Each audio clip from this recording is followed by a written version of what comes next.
welcome to our project, Immigrant Women in LA County Experiencing Domestic Violence. Immigrant women experience intersectionality through limited resources, legal and language barriers, and social isolation, along with the items that I've listed in the slide. Some immigrant women who come from countries where partner violence is tolerated or accepted.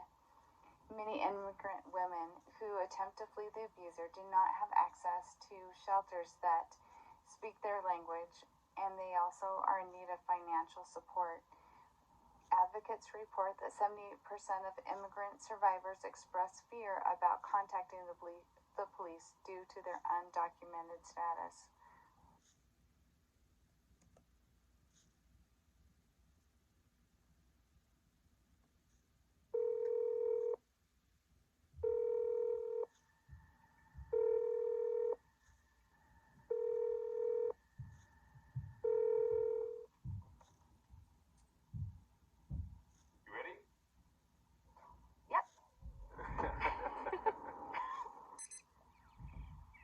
For the rest of my life, I don't want to be with anyone but you.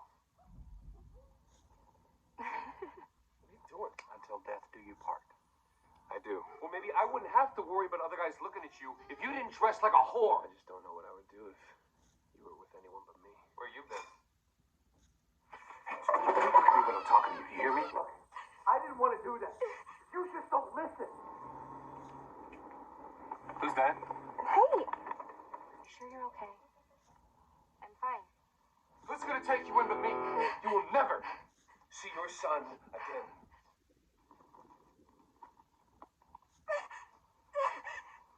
How about next time? I make sure you never leave the house again. Guess it's my lucky damn day. Look what I found under the bathroom sink. Johnny, wait, just hold on!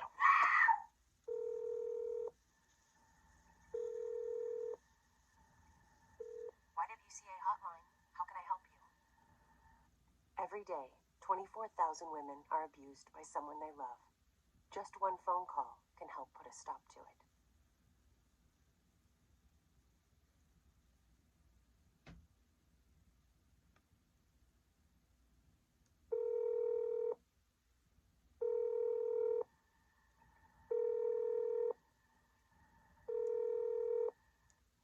Theoretical basis. The system theories views that the development of behaviors as being influenced by the environment around them and other social factors that work together as a system. This theory best explains domestic violence as a victim or perpetrator's action can best be described as a response to their surroundings. For example, a victim of domestic violence is not isolated to one specific population nor a specific personality type. A victim can be someone that people view as strong and independent, but still fall victim to circumstances that guide their responses. According to the California Census, in 2019, there were 10.6 million immigrants reported. In a 2020 data snapshot from the LA County Public Health Department, 20% of women and 13% of men reported being physically or sexually abused by an intimate partner in their lifetime.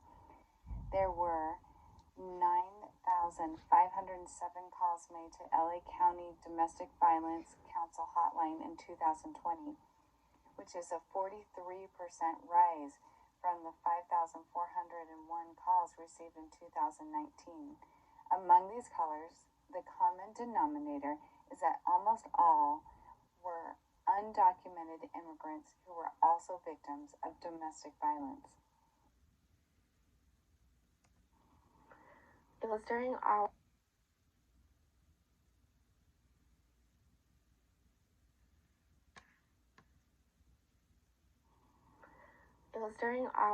second phase of our community assessment where we focused on community services surrounding the targeted location and population. We were able to have a total of 8 interviews that were conducted around the Los Angeles area. The organizations our team met up with were specific to domestic violence resources. that aim to serve immigrant women specifically.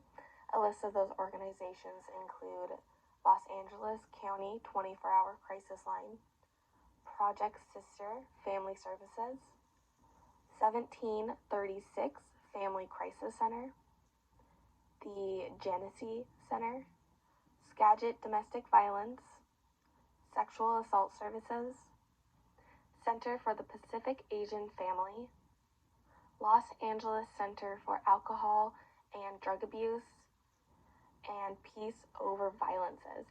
These organizations surrounded the Los Angeles County, in which we were able to have an interview with each one of them. The organizations were chosen based off of the population they aim to reach, and in this specific case, it is immigrant women who are or have suffered from domestic violence. These organizations hold resources such as a 24-hour crisis chat or line. A lot of these, even though there is a specific crisis line, most of these organizations have one for themselves as well.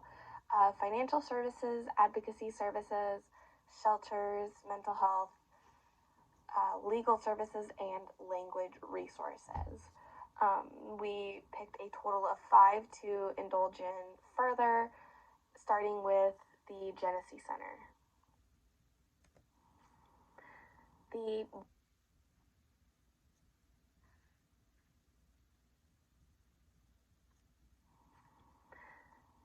Genesee Center is a domestic violence organization that provides legal services, youth enrichment programs, case management, health services, mental health services, a crisis line, and many more on top of that. The center aims to provide support for women and remove barriers from them being independent and safe.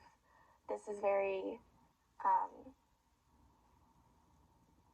monumental as women escaping the barrier, women escaping domestic violence. There are so many outside factors that play a role in them either staying with their abuser or having the ability to move out. So with the Genesee Center, as they support women going through this process, they try to remove any barriers.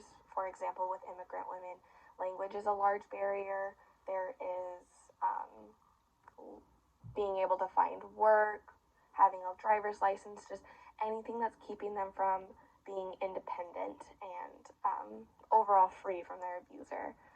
Genesee Center has a mission statement, which is restore families impacted by domestic and sexual violence through holistic, trauma-informed, culturally responsive services and advanced prevention initiatives that fosters and sustains healthy, violence-free communities. We were able to gather all this information through interviews with one of their employees.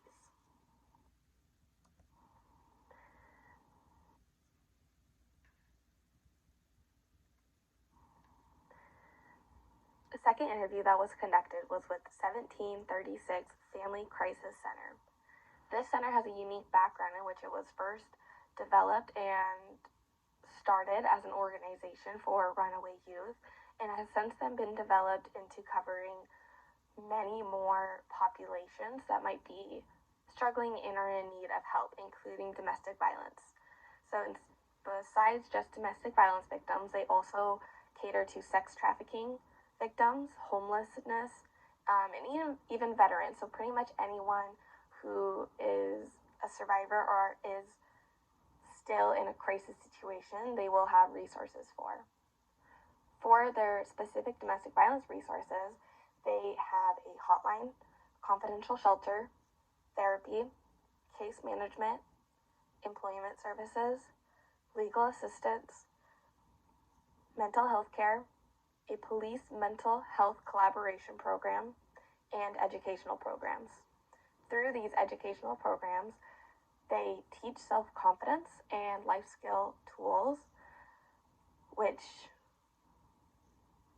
as said for the Genesee Center, is extremely important and monumental for victims trying to escape their abuser.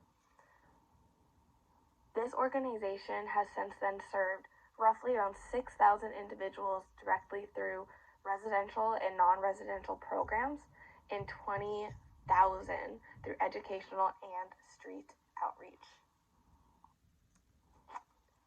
The next organization that we were able to interview was the Center for Pacific Asian Families. This center was especially important as it catered specifically to Pacific Asian families due to the high immigration population from this country into ours. And there's a large population of immigrant women from Pacific Asian heritage that live in the Los Angeles County. The center was founded to help address domestic violence and sexual assault in the Asian and Pacific Islander communities. Through this very specific population, they're able to have a much more cultural and language filled amount of resources that their clients may need. This way they're able to best cater to the population that they are serving. This organization also offers a 24/7 hotline with more language options, along with all of their services being free of charge.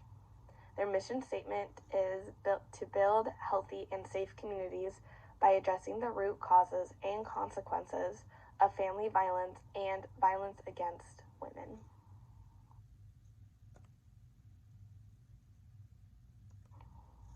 Another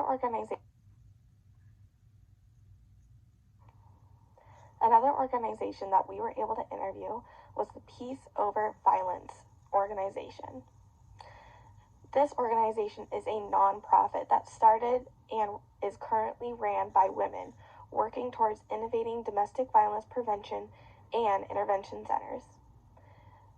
The resources that they have to offer include crisis intervention services, violence prevention, and educational programs that are tailored towards women, youth, children, and, by natural extension, men. They listen, counsel, support, and work to heal survivors from the trauma of violence. The mission statement that Peace Over Violence has is to build healthy relationships, families, and communities free from sexual, domestic, and interpersonal violence. Another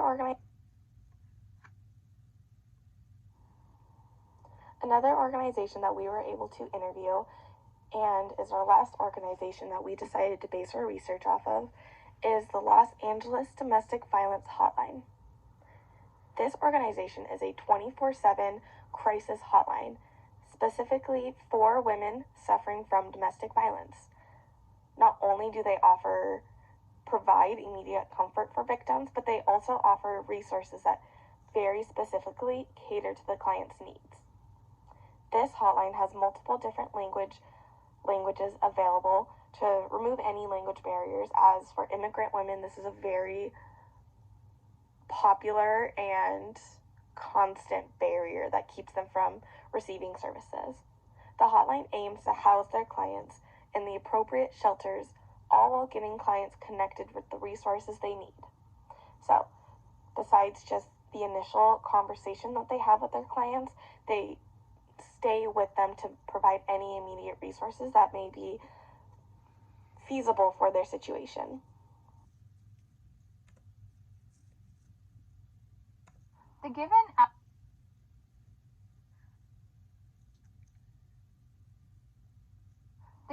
assets, barriers, and needs of immigrant women experiencing domestic violence reveal that not only are additional resources needed for this population, but also our research has sparked a vision of an organization that will help rebuild these women into successful adults. Our studies led us to believe that beyond the physical help that immigrant women were being granted, they needed self-confidence and they needed education. The goal of this plan is to guide and support immigrant women as they transition into this new life without their abuser. This involves living by themselves or with kids, depending on the situation, managing their finances, finding jobs, getting their driver's license, and other life skills to be independent and confident. Without these resources and capabilities, they will drown in the weight of the adult world, increasing their likelihood of returning to their abuser. Our proposed organization is Resilience and Dedication Services, R&D Services for short, which is a residence and employment program. Our organization will be partnered with hotline and domestic violence centers throughout LA. Those accepted into R&D services will have access to free residence, education, and work opportunities. Our team will provide the finances for and input a 100-unit apartment complex, staff, and volunteers.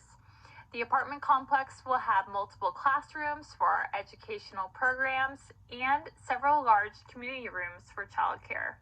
We will provide education, teaching basic life skills and English classes. We will also provide employment through several positions on apartment grounds, including childcare, as well as a separate facility maintained as a bakery, in which these women will have opportunity to build their skills and their income. This organization will act as a place of refuge and create a positive community among this population. To qualify for resilience and dedication services, the client must be a resident of Los Angeles County, be clean from any substances, actively working towards recovery, and be an immigrant woman survivor of domestic violence. If not currently qualified, our organization will provide potential residents referrals to many agencies, including drug and alcohol treatment centers, to receive free detox services. The population served by the intervention consists of immigrant women from all domestic violence shelters, drug rehab centers, and domestic violence programs in Los Angeles County. The children of immigrant women are also served by resilience and dedication services through housing, daycare, and youth leadership opportunities. Phase 1 of our organization will consist of education. The classes that will be offered will be essential life skills such as budgeting, taxes, driving, savings, and anything else that may be needed to be a successful adult. Classes to learn English will also be offered to remove language barriers and open doors that may not have been available.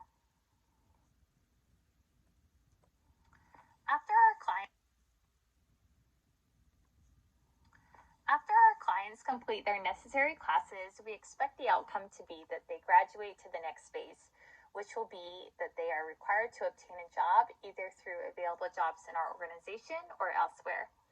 This program will be for immigrant women and sustained by immigrant women who all lend their skills to help one another and themselves.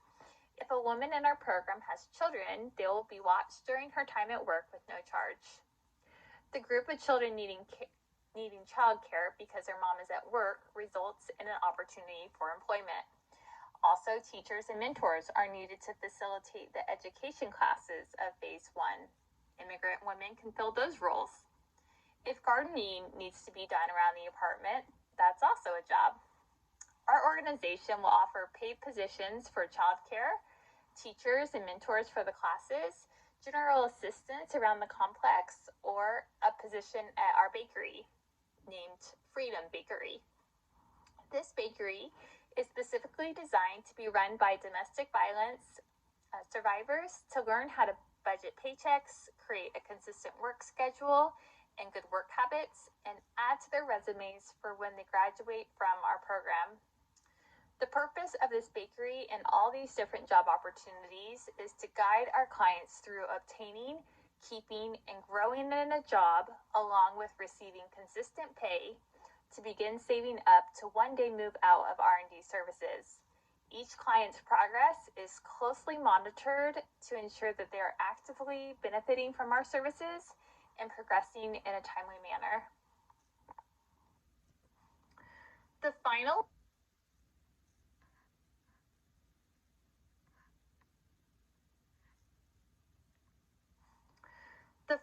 phase of our program is to receive a different job outside of our organization and for immigrant survivors to move into their own residence. Assistance is offered to our clients during this process, but the goal is for complete independence once they graduate from all phases. Another option is to be employed as a mentor to give back to the program that first helped you. The expected outcome through these phases is that clients will learn how to build off of themselves and build a life where they are fully capable of being independent and confident. The expected outcome from all these services is that clients will gain a sense of independence, confidence, and stability, and be able to live on their own without their abusive spouse. Through this, we also expect positive intergenerational change for the client's children. Partnerships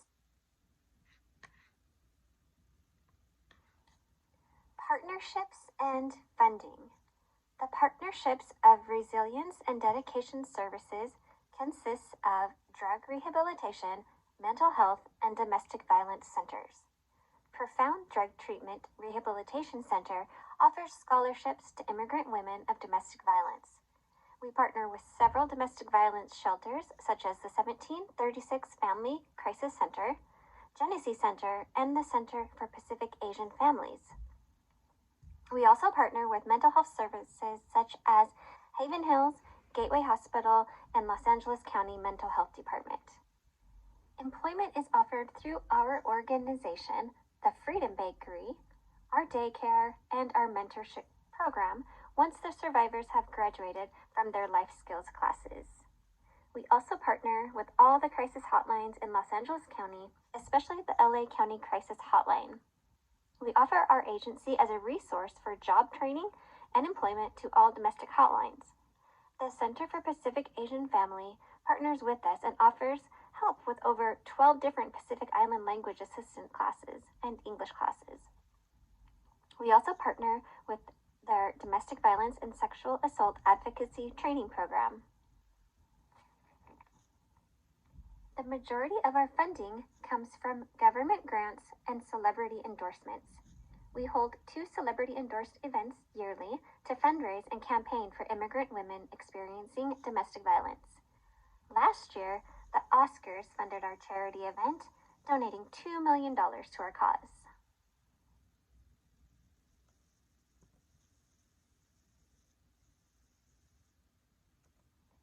Goals and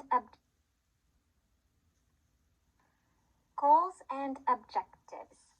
Resilience and Dedication Services aims to transform the lives of immigrant women experiencing domestic violence into one of self-sufficiency and confidence.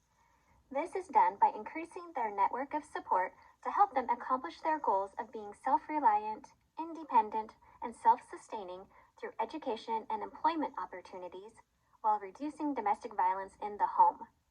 The overall goal of Resilience and Dedication Services is to give women the skills to be independent providers for themselves and their families.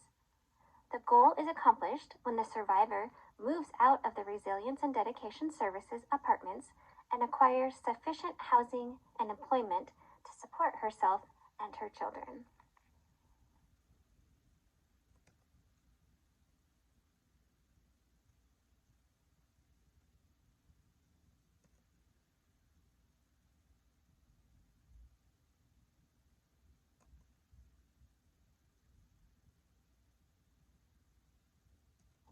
Evaluation.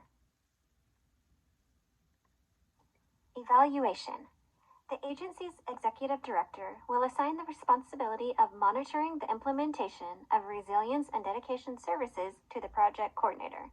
The coordinator will monitor the project and provide quarterly evaluation reports to the board of directors.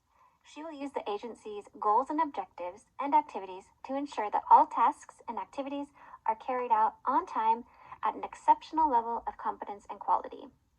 The evaluation will focus on outcomes of our client population related to, number 1, increased basic life skills, learning the English language, and increased employment experience. Number 2, improved levels of confidence to independently provide for oneself and children. Number 3, improved feelings of belonging and being supported by other women. And lastly, number 4, increased rates of successfully obtaining and sustaining long-term housing for a period of at least 12 months. The program coordinator will visit our partnering agencies and review attendance logs to confirm that our clients are being served as planned with respect to the educational life skills classes, English classes, and domestic violence advocacy classes. She will also visit the Detox and Treatment Center to meet with staff to confirm that our clients remain compliant and advance in the treatment program. Data will be collected through the attendance records and personal interviews to ensure our clients attend as required and are served in a culturally appropriate and respectful way. Participants will also be asked to check in monthly with one of our agency's social workers to review their courses and address any concerns they may have.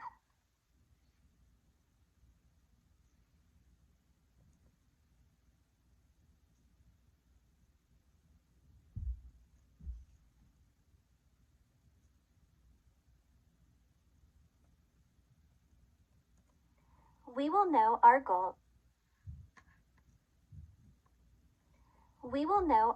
of providing immigrant women the skills needed to be independent providers for themselves and their families was met by maintaining contact with them and recording the data for at least 1 year after they have left our program. They will provide us with their current lease agreement and employment information so that we can track and store it in our database for future analysis and evaluation. We will hold an annual celebration on the second Saturday of October in honor of Domestic Violence Awareness Month and to celebrate all of our current and past clients for being brave, resilient, and dedicated to living a life free from domestic violence. During this event, clients will share stories and reflect on their successes and challenges while in our services. These personal stories will become an essential part of our program evaluation plan.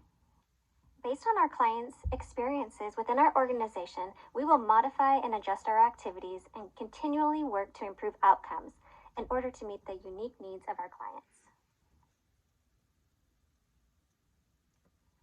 Please join us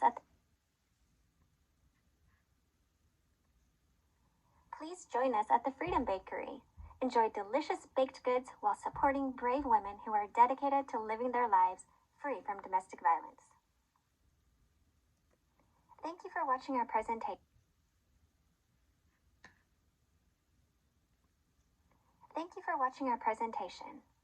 For more information on domestic violence or to get help for yourself or someone you love, please visit the National Domestic Violence website or call the hotline at 1-800-799-7233.